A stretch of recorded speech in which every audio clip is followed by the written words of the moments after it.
Welcome to Ramana's ఎడ్జోని YouTube channel. ఇంకా ఈ ఛానల్ని ఎవరైనా సబ్స్క్రైబ్ చేయకపోతే దయచేసి సబ్స్క్రైబ్ చేసుకోగలరు. సో ఈ వీడియోలో మనము ఈవో గ్రేడ్ 3 సంబంధించి పేపర్ 2లో భాగంగా వేద సంస్కృతికి సంబంధించినటువంటి కొన్ని ముఖ్యమైనటువంటి ప్రశ్నలను ఎగ్జామ్ పాయింట్ ఆఫ్ వ్యూలో చూద్దాం. సో అందులో భాగంగా ఇక్కడ మనము గమనించినట్లయితే మొదటి ప్రశ్న, వేదకాలం అంటే తొలి వేద కాలము ఏది అంటే మనము చెప్పుకున్నాము.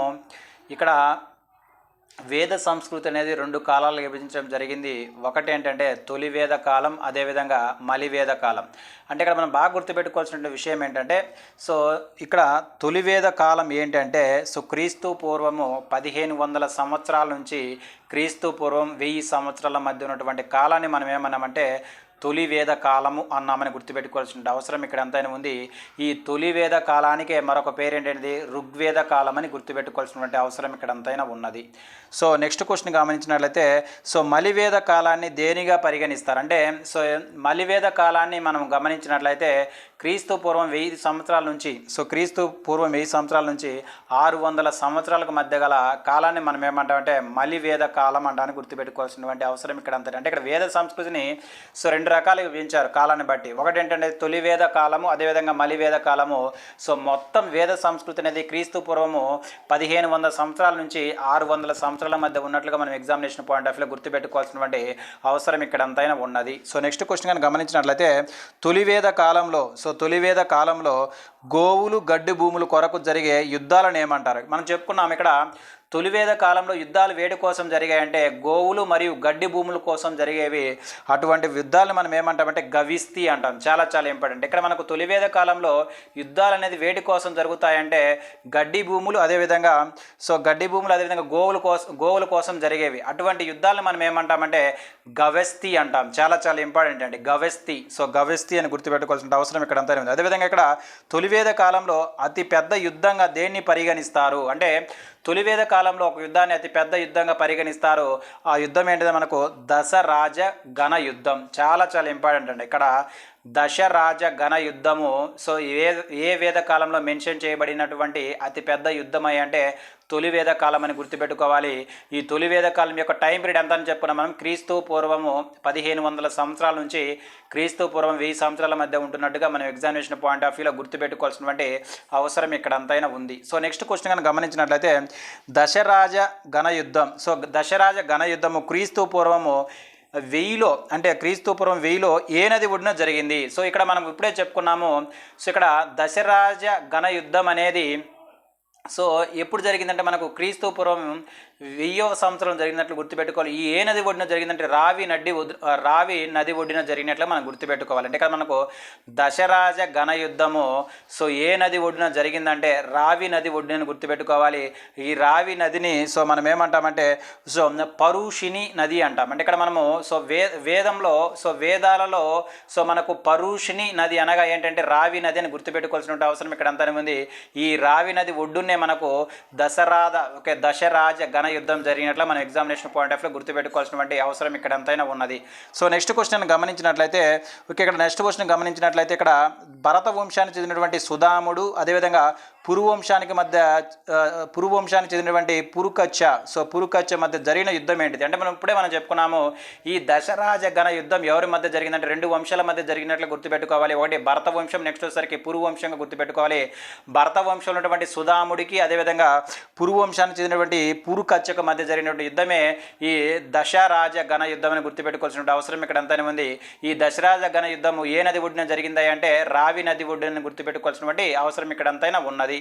నెక్స్ట్ వచ్చేసరికి సుధాముడు యొక్క ప్రధాని ఎవరు అంటే మనం ఇప్పుడే చెప్పుకున్నాము. భరత వంశానికి చెందినటువంటి ఎవరు సుధాముడు. ఇతని యొక్క ప్రధాని వచ్చేసరికి విశిష్ట అని గుర్తుపెట్టుకోవాలి. అదేవిధంగా ఇక్కడ మనకు పురుకచ్చ ప్రధాని ఎవరంటే విశ్వామిత్రుడిని గుర్తుపెట్టుకోవాల్సినటువంటి అవసరం ఇక్కడ అంతైనా ఉన్నది. నెక్స్ట్ క్వశ్చన్ గమనించినట్లయితే భరత పురు వంశాల వల్ల ఏర్పడినటువంటి నూతన తెగ ఏమిటి అంటే భరత వంశము అదేవిధంగా పురు వంశం వలన ఏర్పడినటువంటి నూతన తెగ ఏంటంటే సో మనకు కురు తెగను గుర్తుపెట్టుకోవాలి, చాలా చాలా ఇంపార్టెంట్. ఎందుకు ఈ కురు తెగ అంటే సో పాండవులు, సో నెక్స్ట్ క్వశ్చన్ చూడండి, పాండవులు కౌరవులు ఏ తెగకు చెందినవారు అంటే సో పాండవులు అదేవిధంగా కౌరవులు ఏ తెగకు చెందినవారే అంటే కురు తెగకు చెందినట్లుగా మనం గుర్తుపెట్టుకోవాల్సినటువంటి అవసరం ఇక్కడ అంతైనా ఉన్నది. సో నెక్స్ట్ క్వశ్చన్ నేను గమనించినట్లయితే వర్ణ వ్యవస్థ పుట్టుక ఆధారంగా ఏ యుగంలో ప్రవేశపెట్టారు అంటే వర్ణ వ్యవస్థ పుట్టుక ఆధారంగా ఏ యుగంలో ప్రవేశపెట్టారంటే మలి వేద కాలం అని గుర్తుపెట్టుకోవాల్సినటువంటి అవసరం ఇక్కడ ఎంతైనా ఉన్నది. నెక్స్ట్ క్వశ్చన్ కానీ గమనించినట్లయితే ఋగ్వేదంలోనే పురుష సూక్తలోని ఎన్నవ మండలంలో వర్ణ వ్యవస్థ గురించి పేర్కొనడం జరిగింది. చాలా చాలా ఇంపార్టెంట్. ఇక్కడ మనకు వర్ణ వ్యవస్థ, సో వర్ణ వ్యవస్థను సో ఎక్కడ మనకు మెన్షన్ చేయబడిందంటే ఋగ్వేదంలో గల పురుష సూక్తంలోనే 10వ మండలం అని గుర్తుపెట్టుకోవాల్సినటువంటి అవసరం ఇక్కడ అంతా ఉంది. అంటే ఇక్కడ ఋగ్వేదంలో ఉన్నటువంటి 10వ మండలంలో దేని గురించి ఉంది మనకు వర్ణ వ్యవస్థ గురించి గుర్తుపెట్టుకోవాలి. మొత్తం వర్ణ వ్యవస్థలు 4 ఉంటారు. వారు బ్రాహ్మణులు, క్షత్రియులు, అదేవిధంగా వైశ్యులు, అదేవిధంగా శూద్రులు. సో ఈ బ్రాహ్మణులు వచ్చరికి బ్రహ్మ నోటి నుంచి పుట్టిన వారుగా మనం గుర్తుపెట్టుకోవాలి. అదేవిధంగా క్షత్రియులు సో బ్రహ్మ యొక్క భుజాల నుంచి పుట్టిన వాళ్ళే క్షత్రియులు గుర్తుపెట్టుకోవాలి. అదేవిధంగా వైశ్యాస వచ్చేసరికి ఈ వైశ్యాస ఎక్కడ పుట్టారు? బ్రహ్మ యొక్క తొడల నుంచి పుట్టగా శూద్రులు అనేవాళ్ళు బ్రహ్మ యొక్క పాదాల నుంచి పుట్టినట్లుగా మనం గుర్తుపెట్టుకోవాల్సినటువంటి అవసరం ఇక్కడ అంతైనా ఉంది. సో వీటన్ని అంటే ఈ వర్ణ వ్యవస్థ గురించి ఎక్కడ మనం మెన్షన్ చేయబడిందంటే ఋగ్వేదంలో ఉన్నటువంటి సో 10వ మండలంలోనే పురుష సూక్తలో మెన్షన్ చేయబడినట్టుగా మన ఎగ్జామినేషన్ పాయింట్ ఆఫ్ లో గుర్తుపెట్టుకోవాల్సినటువంటి అవసరం ఇక్కడ అంతైనా ఉన్నది. సో నెక్స్ట్ క్వశ్చన్ గమనించినట్లయితే అతిథికి గోమాంసంతో గోమాంసంతో విందు ఇచ్చే విధానమైనటువంటి గోజ్ఞను ఏ కాలంలో పాటించారు? చాలా చాలా ఇంపార్టెంట్. ఇక్కడ గోజ్ఞ అనే కాన్సెప్ట్ ఏంటంటే సో ఎవరైతే అతిథి వస్తారో అతిథికి సో గోవు మాంసంతో విందు ఇస్తారంట. సో అలా విందు ఇవ్వడాన్ని మనం ఏమంటాం? గోజ్ఞ అంటాము. ఈ పద్ధతి ఎక్కడ ఏ యుగంలో పాటించారంటే మలి వేద కాలంలో పాటించారు. చాలా చాలా ఇంపార్టెంట్. ఇక్కడ గోజ్ఞ అనే కాన్సెప్టు సో ఏ వేద కాలంలో పాటించారంటే మలివేద కాలం అని గుర్తుపెట్టుకోవాల్సినటువంటి అవసరం ఇక్కడ అంతా ఉంది. ఈ మలివేద కాలానికి ఇంకో పేరు ఏంటంటే ఇతిహాస కాలం కానీ గుర్తుపెట్టుకోవాలి. అంటే ఇక్కడ తొలి వేదానికి ఏమో మనకేం పేరు ఉందండి? తొలి వేదానికి వచ్చేసరికి మనకి ఏంటంటే ఋగ్వేద కాలంగా కాగా మలివేదానికి మరొక పేరు ఏంటంటే ఇతిహాస కాలంగా మనం గుర్తుపెట్టుకోవాల్సినటువంటి అవసరం ఇక్కడ అంతైనా ఉన్నది. సో నెక్స్ట్ క్వశ్చన్ గమనించినట్లయితే అగ్రవర్ణానికి చెందినటువంటి పురుషులు నిమ్న వర్గానికి చెందినటువంటి మహిళల మధ్య జరిగే వివాహం ఏంటిది? ఇక్కడ మనకు వివాహాలంటే హిందూ పురాణాల్లో మొత్తం మనం 8 రకాల వివాహాలు ఉంటాయని మనం గత వీడియోలో చెప్పుకోవడం జరిగింది. సో వాటితో పాటు మనకు సో మరొక 2 వివాహ పద్ధతులు కూడా మనం గుర్తుపెట్టుకోవాలి. ఒకటి ఏంటంటే అనులోమ, ఇంకోటి ప్రతిలోమ. సో అనులోమ అంటే అగ్రవర్ణానికి చెందినటువంటి పురుషులు నిమ్న వర్ణాలకు చెందినటువంటి మహిళల మధ్య జరిగే వివాహాన్ని మనం ఏమంటామంటే అనులోమ వివాహము అంటాం. అంటే ఇక్కడ సో పురుషుడు వచ్చేసరికి అగ్రవర్ణానికి చెందినవాడైతే సో అతను సో నిమ్న వర్గానికి చెందినటువంటి మహిళను వివాహం ఆడితే అటువంటి వివాహాన్ని మనం ఏమంటామంటే అనులోమ వివాహము అంటాము. నెక్స్ట్ వచ్చేసరికి అగ్రవర్ణానికి చెందినటువంటి మహిళ నిమ్న వర్ణానికి చెందినటువంటి పురుషునికి మధ్య జరిగే వివాహాన్ని మనం ఏమంటామంటే ప్రతిలోమ వివాహం అంటాం. అంటే అనులోమ వివాహానికి వ్యతిరేకమైందే ప్రతిలోమ వివాహం అంటాం. అంటే ఇక్కడ సో అగ్రవర్ణానికి చెందినటువంటి మహిళ నిమ్న వర్గానికి చెందినటువంటి పురుషుని కానీ వివాహం ఆడితే అటువంటి వివాహాన్ని మనం ఏమంటామని ప్రతిలోమ వివాహం అంటామని గుర్తుపెట్టుకోవాల్సినటువంటి అవసరం ఇక్కడ అంతైనా ఉన్నది. సో నెక్స్ట్ క్వశ్చన్ గమనించినట్లయితే తొలివేద కాలంలో ఆర్యుల యొక్క ప్రధాన వృత్తి ఏంటిది? మనకు పశుపోషణ. ఇక్కడ మనకు వచ్చేసరికి ఇక్కడ బాగా గుర్తుపెట్టుకోవాల్సిన విషయం ఏంటంటే తొలివేద కాలంలో ఉన్నటువంటి ప్రజల యొక్క సో వృత్తి ఏంటి? మనకు పశుపోషణ. అందుకే ఈ పశుపోషణ కోసం గోవులు అదేవిధంగా గడ్డి కోసం జరిగేటువంటి యుద్ధాలు మనం ఏమంటామంటే గవెస్తి అంటారని మనం గతంలో చెప్పుకున్నాము.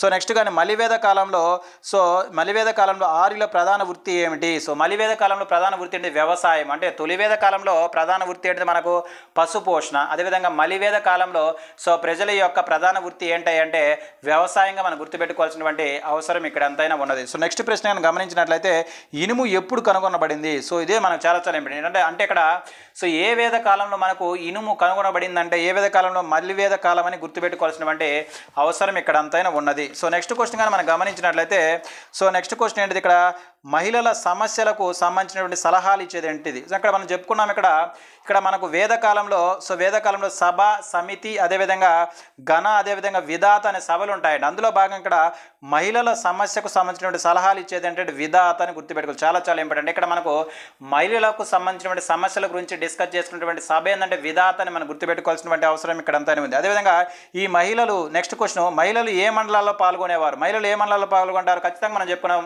విధాత గురించి పాల్గొంటారు. అదేవిధంగా సభ గురించి కూడా మనము సభలో కూడా ఈ మహిళలు పాల్గొంటారని గుర్తుపెట్టుకోవాల్సినటువంటి అవసరం ఇక్కడ అంతైనా ఉన్నది. సో నెక్స్ట్ ప్రశ్న మనం గమనించినట్లయితే కవల పిల్లలుగా కవల పిల్లలని పిలువబడే మండలి అండి. ఇప్పుడే మనం చెప్పుకున్నాం ఇక్కడ వేదకాలంలో సభ, సమితి, గణ, అదేవిధంగా విధాత అనే మండలు ఉండడం జరిగింది. అందులో ఈ సభ మరియు సమితి మండలాలను మనం ఏమంటామంటే కవల పిల్లలు అంటాం, టీన్స్ అంటామని గుర్తుపెట్టుకోవాల్సినటువంటి అవసరం ఇక్కడ అంతైనా ఉన్నది. సో నెక్స్ట్ క్వశ్చన్ నేను గమనించినట్లయితే సభ మరియు సమితి గురించి ఏ వేదంలో పేర్కొన్నారు? ఇది చాలా చాలా ఇంపార్టెంట్ అండి. ఇక్కడ మనకు వేదాలు మనకు 4 రకాలు ఉన్నాయి. ఒకటి ఋగ్వేదము, నెక్స్ట్ వచ్చేసరికి సామవేదము, యజుర్వేదం, అదేవిధంగా అధర్వణ వేదము. సో ఈ ప్రథమంగా ఉన్నటువంటి 3 వేదాలు ఆర్యులకు సంబంధించింది కాబట్టి వీటిని ఏమంటాం మనం త్రయ అంటాం. సార్ నెక్స్ట్ చివరిదైనటువంటి అధర్వణ వేదం మటుకు ఆర్యులకు సంబంధించింది కాదు, ఇది ఆర్యేతరులకు సంబంధించిందిగా మనం గుర్తుపెట్టుకోవాల్సినటువంటి అవసరం ఇక్కడ అంతైనా ఉన్నది. సో నెక్స్ట్ క్వశ్చన్ గమనించినట్లయితే మనకు ఈ సభ అదేవిధంగా సమితి గురించి ఏ వేదంలో పేర్కొన్నారు? మనకు అధర్వణ వేదంలో పేర్కొన్నారు. చాలా చాలా ఇంపార్టెంట్. ఇక్కడ సభల గురించి కానీ అదేవిధంగా సమితిల గురించి కానీ పేర్కొన్నటువంటి వేదం ఏంటంటే మనకు అధర్వణ వేదం అని గుర్తుపెట్టుకోవాల్సినటువంటి అవసరం ఎంతైనా ఉంది. నెక్స్ట్ వచ్చేసరికి ఇక్కడ తొలి వేద కాలంలో అంటే ఋగ్వేద కాలంలో స్వర్గానికి అధిపతి అదేవిధంగా విశ్వానికి తూర్పు భాగానికి అధిపతి ఎవరంటే మనకి ఇంద్రుడు. చాలా చాలా ఇంపార్టెంట్ అండి ఇంద్రుడు. సో నెక్స్ట్ వచ్చేసరికి నెక్స్ట్ క్వశ్చన్ గమనించినట్లయితే తొలివేద కాలంలో భగవంతుడు భక్తులకు మధ్యవర్తి ఎవరు? అంటే తొలివేద కాలంలో భగవంతునికి అదేవిధంగా భక్తులకి మధ్యవర్తి ఎవరే అంటే మనకు అగ్నిదేవుడుగా మనం గుర్తుపెట్టుకోవాల్సినటువంటి అవసరం ఇక్కడ అంతే. అంటే ఇక్కడ మనకు అగ్నిదేవుడు ఎవరి మధ్యవర్తిగా ఉంటాడంటే భక్తులకు అదేవిధంగా భగవంతులకు మధ్యవర్తిగా ఉండే దేవుడే మనకు అగ్నిదేవుడుగా మనం గుర్తుపెట్టుకోవాల్సినటువంటి అవసరం ఇక్కడ అంతైనా ఉన్నది. సో నెక్స్ట్ క్వశ్చన్ కనుక గమనించినట్లయితే విశ్వ నియమావళి అదేవిధంగా నైతిక విలువలకు దేవుడు తొలివేద కాలంలో ఎవరు? అంటే మనకు విశ్వ నియమావళి అదేవిధంగా నైతిక విలువలకు దేవుడు తొలి వేద కాలంలో ఎవరు మనకు వరుణుడు. చాలా చాలా ఇంపార్టెంట్ అండి. వరుణుడిని గుర్తుపెట్టుకోవాల్సినటువంటి అవసరం ఇక్కడ అంతా. వీళ్ళు మనకు తొలివేద కాలంలో కొందరు ముఖ్యమైనటువంటి దేవులు. నెక్స్ట్ క్వశ్చన్ కనుక గమనించినట్లయితే మలివేద కాలంలో ఆర్యుల ముఖ్య దేవుళ్ళు ఎవరు? సో మలివేద కాలంలో ఆర్యుల ముఖ్య దేవుడు అంటే బ్రహ్మ, విష్ణు, అదేవిధంగా శివుడుగా గుర్తుపెట్టుకోవాలి. వీటినే మనం ఏమంటాం త్రిమూర్తులు అంటామని గుర్తుపెట్టుకోవాల్సినటువంటి అవసరం ఇక్కడ అంతైనా ఉన్నది. సో నెక్స్ట్ క్వశ్చన్ గమనించినట్లయితే ఆర్యుల కాలంలో సృష్టి రక్షణ కర్త ఎవరు? ఇక్కడ మనము బ్రహ్మ, విష్ణు, అదేవిధంగా శివుడి గురించి మనం చెప్పుకున్నాం. వీరిని మనం ఏమంటామంటే త్రిమూర్తులు అంటాం. అంటే ఇక్కడ బ్రహ్మను సృష్టిని సృష్టించింది ఎవరు? మనకు విశ్వాన్ని సృష్టించింది ఎవరో బ్రహ్మను గుర్తుపెట్టుకోవాలి. అదేవిధంగా ఈ విశ్వాన్ని రక్షించేది ఎవరు? సృష్టి రక్షణకర్త ఎవరంటే మనకు విష్ణువు గుర్తుపెట్టుకోవాలి. అదేవిధంగా సృష్టిని నాశనం చేయ వ్యక్తి ఎవరంటే మనకు శివుడుగా మనం గుర్తుపెట్టుకోవాల్సినటువంటి అవసరం ఇక్కడ అంతా ఉంది. ఈ ముగ్గురిని కలిపి మనం ఏమంటామంటే త్రిమూర్తులు అంటామని గుర్తుపెట్టుకోవాలి. ఈ ముగ్గురు కూడా బ్రహ్మం యొక్క స్వరూపంగా మనం గుర్తుపెట్టుకోవాల్సినటువంటి అవసరం ఇక్కడ అంతా ఉంది. సో నెక్స్ట్ క్వశ్చన్ కనుక గమనించినట్లయితే ఇక్కడ మనకు వేదాలకు బిరుదులు ఏంటి? సో వేదాలకు గల బిరుదులు ఏవంటే మనకు తెలుసు అపరు శ్రేయ అదేవిధంగా నిత్య. అంటే ఇక్కడ అపరు శ్రేయ అదేవిధంగా నిత్య అనేవి ఎవరి యొక్క బిరుదులు అంటే వేదాలకు బిరుదులను గుర్తుపెట్టుకోవాలి. ఇండైరెక్ట్ మనం గుర్తుపెట్టుకోవాల్సిన విషయం ఏంటంటే వేదాలకు గల మరొక పేరు ఏంటంటే అపరు శ్రేయ అదేవిధంగా నిత్య. ఈ రెండు కూడా వేదాలకు సంబంధించినటువంటి మరొక పేర్లుగా మనం గుర్తుపెట్టుకోవాల్సినటువంటి అవసరం ఇక్కడ అంతైనా ఉన్నది. సో నెక్స్ట్ క్వశ్చన్ గమనించినట్లయితే అపరు శ్రేయ అనగా అర్థం ఏమిటి? అంటే ఇప్పుడే మనం చెప్పుకున్నాము వేదాలకు బిరుదు ఏంటని చెప్పుకున్నాము అపరు శ్రేయ అంటే ఏంటిదంటే మనిషి చేత లిఖించబడలేదు అని అర్థం. అంటే ఇక్కడ ఈ వేదాలు అవ్వచ్చు, ఈ వేదాలు మనుషుల చేత లిఖించబడలేదు. అంటే ఈ మనుషుల చేత లిఖించబడలేదు అనేది దేని యొక్క అర్థమే అంటే అపరు శ్రేయ యొక్క అర్థంగా మనం గుర్తుపెట్టుకోవాల్సినటువంటి అవసరం ఇక్కడ అంతైనా ఉన్నది. నెక్స్ట్ వచ్చరికి మోక్షం సాధించడానికి వేదాలు పేర్కొన్నటువంటి మార్గం ఏంటి? అంటే ఇక్కడ మనం ఎవరైనా మోక్షం సాధించాలంటే వేదాలు పేర్కొన్నటువంటి మార్గం ఏంటిది? మనకు తపో మార్గం. చాలా చాలా ఇంపార్టెంట్. ఇక్కడ మనము తపో మార్గము ద్వారా మోక్షాన్ని సాధిస్తామని ఎవరు చెప్తున్నారంటే ఈ వేదాలు చెప్తున్నట్లుగా మనం మనం ఎగ్జామినేషన్ పాయింట్ ఆఫ్ లో గుర్తుపెట్టుకోవాల్సినటువంటి అవసరం ఇక్కడ ఎంతైనా ఉన్నది. సో నెక్స్ట్ క్వశ్చన్ గమనించినట్లయితే ఋగ్వేదంలో ఎన్ని మండలాలు ఉన్నాయి? సో మనకు ఋగ్వేదంలో ఉన్నటువంటి మండలాల సంఖ్య అంతా మొత్తము 10. ఈ 10వ మండలంలోనే విశ్వజననంతో పాటు వర్ణ వ్యవస్థ గురించి ఉన్నట్లుగా మనం ఎగ్జామినేషన్ పాయింట్ ఆఫ్ లో గుర్తుపెట్టుకోవాల్సినటువంటి అవసరం ఇక్కడ ఎంతైనా ఉన్నది. సో నెక్స్ట్ క్వశ్చన్ కనుక గమనించినట్లయితే ఋగ్వేదంలోనే మొదట రచించబడ్డ మండలాలను వేటిని మనము మొదట రచించబడినటువంటి మండలాలుగా పేర్కొంటారు. ఇప్పుడే మనం చెప్పుకున్న ఋగ్వేదంలో ఎన్ని మండలాలు ఉంటాయి? మొత్తం 10 మండలాలు ఉంటాయి. ఈ 10 మండలాల్లో మొదటగా రాయబడినటువంటి మండలాలు ఏంటంటే ఏంటి మనకు? సో వచ్చేసరికి మనకు 2 నుంచి 7 వరకు, అంటే ఇక్కడ మనము 2 నుంచి 7, సో మొదట 2 నుంచి 7 వరకు ఉన్నటువంటి మండలాలను ఋగ్వేదంలో తొలిసారిగా రచించినటువంటి మండలాలుగా మనం ఎగ్జామినేషన్ పాయింట్ ఆఫ్ లో గుర్తుపెట్టుకోవాల్సినటువంటి అవసరం ఇక్కడ ఎంతైనా ఉంది. సో నెక్స్ట్ క్వశ్చన్ కనుక గమనించినట్లయితే ఋగ్వేదంలో గాయత్రి మంత్రము ఏ మండలంలో ఉంది? అంటే ఇక్కడ మనకు ఋగ్వేదంలో సో గాయత్రి మంత్రం ఉందండి. సో ఈ గాయత్రి మంత్రము ఏ మండలంలో ఉందంటే 3వ మండలంలో ఉన్నట్లుగా మనం ఎగ్జామినేషన్ పాయింట్ ఆఫ్ గుర్తుపెట్టుకోవాలి. అంటే ఋగ్వేదం ఉన్నటువంటి 3వ మండలంలో గాయత్రి మంత్రం గురించి ఉన్నట్లుగా మనం ఎగ్జామినేషన్ పాయింట్ ఆఫ్ గుర్తుపెట్టుకోవాల్సినటువంటి అవసరం ఇక్కడ అంతైనా ఉంది. సో నెక్స్ట్ క్వశ్చన్ కనుక గమనించినట్లయితే విశ్వజననము అదేవిధంగా వర్ణ వ్యవస్థ గురించి ఋగ్వేదంలో ఏ మండలంలో పేర్కొనడం జరిగింది? ఇప్పుడే మనం చెప్పుకున్నాం ఇక్కడ. సో విశ్వజననం అవ్వచ్చు, అదేవిధంగా వర్ణ వ్యవస్థ గురించి అవ్వచ్చు. ఇవి రెండింటి గురించి కూడా మనకు ఋగ్వేదంలో ఉన్నటువంటి 10వ మండలంలో ఉన్నట్లుగా మనం ఎగ్జామినేషన్ పాయింట్ ఆఫ్ లో గుర్తుపెట్టుకోవాల్సినటువంటి అవసరం ఇక్కడ అంతైనా ఉంది. సో నెక్స్ట్ క్వశ్చన్ కనుక గమనించినట్లయితే గాయత్రి మంత్రం ఎవరికి సంబంధించింది? సో గాయత్రి మంత్రం ఎవరికి సంబంధించింది అంటే మనకు సావిత్రి దేవికి సంబంధించింది. అంటే ఇక్కడ సావిత్రి దేవికి సంబంధించిన మంత్రాన్ని మనం ఏమంటామంటే గాయత్రి మంత్రం అంటాము. ఈ గాయత్రి మంత్రం గురించి ఋగ్వేదంలో 3వ మండలంలో ఉన్నట్లుగా మనం గుర్తుపెట్టుకోవాలి. సో నెక్స్ట్ క్వశ్చన్ కనుక గమనించినట్లయితే చరిత్రకారులు క్రాకింగ్ ఆఫ్ ది ఫాక్స్ అని వర్ణించింది ఏ వేదాన్ని? చాలా ఇంపార్టెంట్. ఇక్కడ మనము ఋగ్వేదాన్ని చరిత్రకారులు ఏమని పిలుస్తారా అంటే క్రాకింగ్ ఆఫ్ ది ఫ్రాక్స్ అంటాము. అంటే క్రాకింగ్ ఆఫ్ ది ఫ్రాక్స్ అని ఏ వేదాన్ని పిలుస్తారంటే చరిత్రకారుడు ఋగ్వేదాన్ని పిలుస్తారని మనం గుర్తుపెట్టుకోవాల్సినటువంటి అవసరం ఇక్కడ అంతైనా ఉన్నది. సో నెక్స్ట్ క్వశ్చన్ కనుక గమనించినట్లయితే సంగీతం గురించి తెలిపే వేదం ఏమిటి? అంటే ఏ వేదం మనకు సంగీతం గురించి తెలుపుతుందంటే ఏ వేదం మనకు సామవేదం అని గుర్తుపెట్టుకోవాల్సినటువంటి అవసరం ఇక్కడ అంతైనా ఉన్నది. సో నెక్స్ట్ క్వశ్చన్ కనుక గమనించినట్లయితే భారతీయ సంగీతం గురించి మొదటి పుస్తకం ఏంటిది? అంటే భారతదేశంలో సంగీతం గురించి మొట్టమొదటి పుస్తకం ఏంటిది? మనకు సామవేదం అని గుర్తుపెట్టుకోవాలి. చాలా ఇంపార్టెంట్. అంటే సామవేదం అంటే దేనికి సంబంధించిందంటే సంగీతానికి సంబంధించిందిగా మనం గుర్తుపెట్టుకోవాలి. సో నెక్స్ట్ క్వశ్చన్ కనుక గమనించినట్లయితే ప్రపంచంలో మొట్టమొదటి సంగీత పుస్తకం. సో భారతదేశంలో మొట్టమొదటి సంగీత పుస్తకం వచ్చరికి సామవేదం.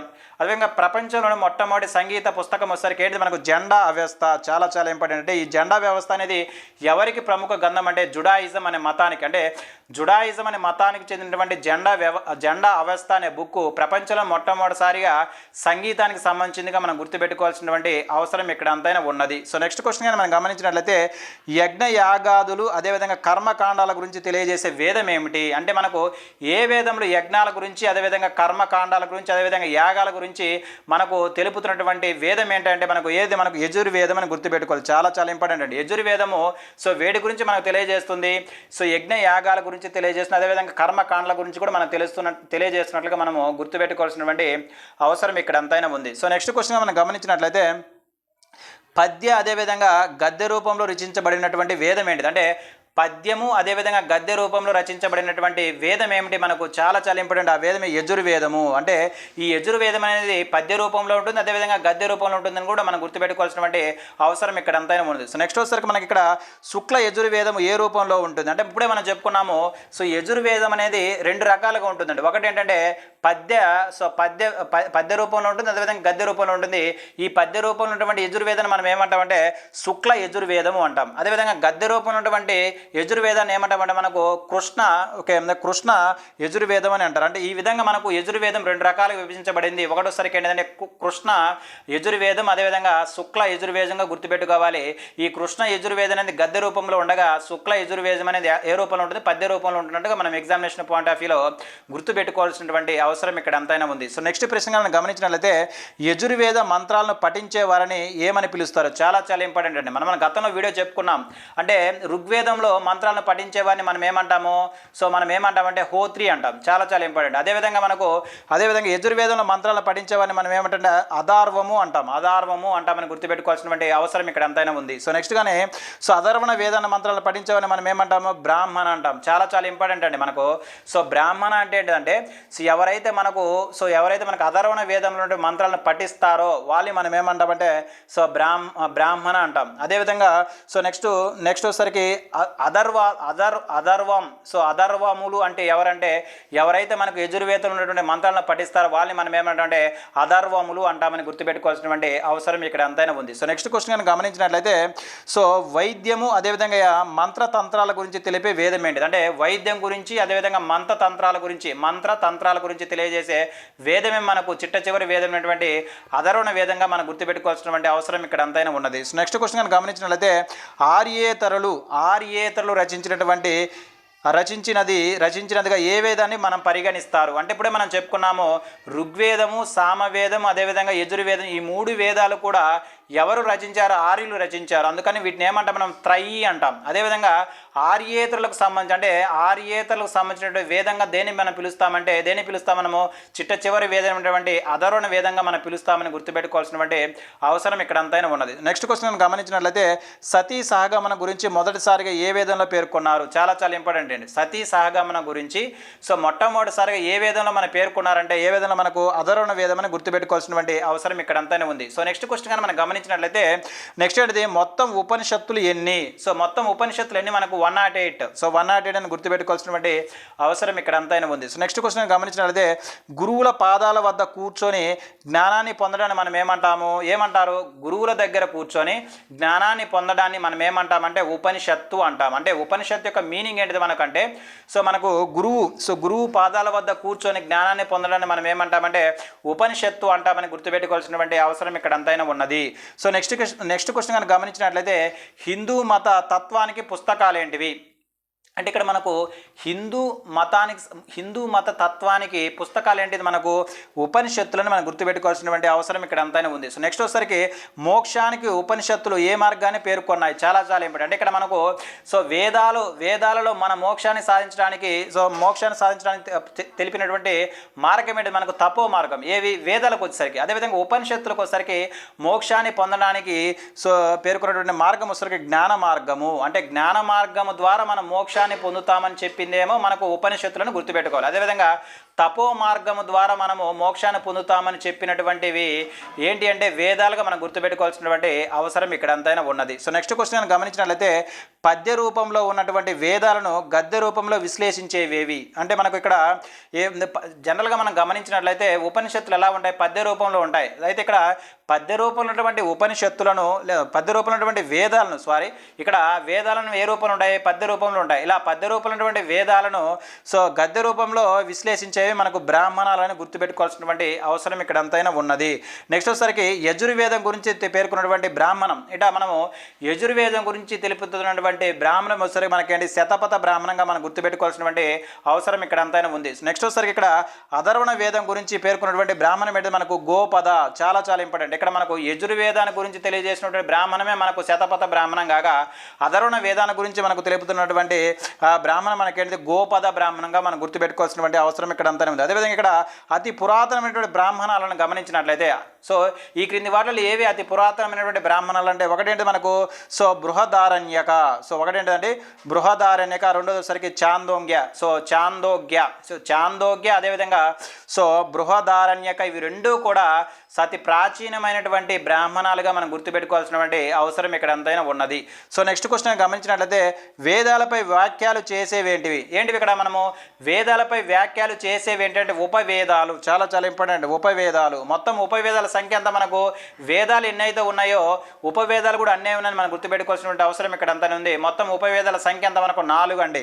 సో ఇక్కడ ధనుర్వేదం, అందులో ఉపవేదంలో ఒక ఉపవేదమైనటువంటి ధనుర్వేదం దేని గురించి తెలుపుతుంది? చాలా చాలా ఇంపార్టెంట్. ఇక్కడ ఒక్కొక్క ఉపవేదం ఒక్కొక్క దాని గురించి మనం తెలియజేస్తుంది. అందులో భాగంగా మనం గమనించినట్లయితే ధనుర్వేదం అనేది ఒక ఉపవేదము. ఈ ధనుర్వేదం వేడి గురించి తెలియజేస్తుంటే యుద్ధ కళల గురించి తెలియజేసినట్లు మనం గుర్తుపెట్టుకోవాల్సినటువంటి అవసరం ఇక్కడ అంతే. అంటే ఇక్కడ మన యుద్ధ కళలు అంటే మనకు ఏ ఉపవేదం గుర్తు రావాలండి? ధనుర్వేదం. ధనుర్వేద ఉపవేదం గుర్తు రావాల్సినటువంటి అవసరం ఇక్కడ అంతైనా ఉంది. సో నెక్స్ట్ వచ్చేసరికి మనకు గాంధర్వ వేదం దేని గురించి తెలియజేస్తుంటే గాంధర్వ వేదం దేనిని తెలుపుతుంది? సో గాంధర్వ వేదం అంటే సంగీత కళ గురించి తెలియజేస్తుంది. అంటే సంగీతం గురించి తెలియజేసినటువంటి వేదమేమో సామవేదం, అదేవిధంగా సంగీతం గురించి తెలియజేసినటువంటి ఉపవేదం అంటే మనకు గాంధర్వ వేదం అని గుర్తుపెట్టుకోవాల్సినటువంటి అవసరం ఇక్కడ అంతైనా ఉన్నది. సో నెక్స్ట్ క్వశ్చన్ గమనించినట్లయితే వేదాలను అర్థం చేసుకోవడానికి వేటిని తప్పనిసరిగా మనం చదవాలి? అంటే ఇక్కడ వేదాలను అర్థం చేసుకోవాలంటే కంపల్సరిగా మనం వేటి గురించి చదవాలంటే వేదాంగాల గురించి చదవాలి.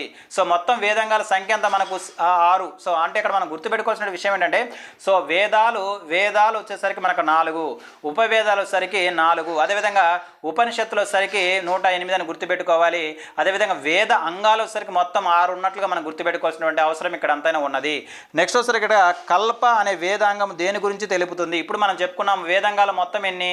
6. అందులో భాగంగా కల్ప అనే వేదాంగం దేని గురించి తెలియజేస్తుంటే విధులు బాధ్యతల గురించి తెలిపే సో వేదాంగమే మనకు కల్పన గుర్తుపెట్టుకోవాల్సినటువంటి అవసరం ఇక్కడ అంతైనా ఉంది. సో నెక్స్ట్ వచ్చేసరికి ఇక్కడ మనకు శిక్ష అనే వేదాంగం దేని గురించి తెలియజేస్తుంది? శిక్ష అనే వేదాంగం దేని గురించి తెలియజేస్తుంటే సరైన ఉచ్చారణ, అంటే మనము ఎలా ఉచ్చరించాలో ఒక పదాన్ని తెలియజేసేది మనకు శిక్ష అనే వేదాంగం అని గుర్తుపెట్టుకోవాల్సినటువంటి అవసరం ఇక్కడ అంతైనా ఉంది. నెక్స్ట్ వచ్చేసరికి ఇక్కడ ఛందస్సు అనే ఛందస్సు అనే వేదాంగం దేని గురించి తెలుపుతుందంటే శబ్దం గురించి తెలియజేస్తుంది. అంటే ఇక్కడ మనకు ఛందస్సు అనగానే మనకి ఏం గుర్తు రావాలి? శబ్దం అని గుర్తు రావాలి. అదేవిధంగా ఇక్కడ మనకు నెక్స్ట్ వచ్చేసరికి శిక్ష అనగానే మనకు గుర్తు రావాల్సిన విషయం ఏంటంటే సరైనటువంటి ఉచ్చారణను గుర్తు రావాలి. అదేవిధంగా మనకు కల్ప అనగానే మనకు గుర్తు రావాల్సిందంటే సో బాధ్యతలు మరియు విధులు గుర్తు రావాల్సినటువంటి అవసరం ఇక్కడ ఎంతైనా ఉంది. సో నెక్స్ట్ క్వశ్చన్ గమనించినట్లయితే నిరుక్త అనే వేదాంగం దేని గురించి తెలుపుతుంది?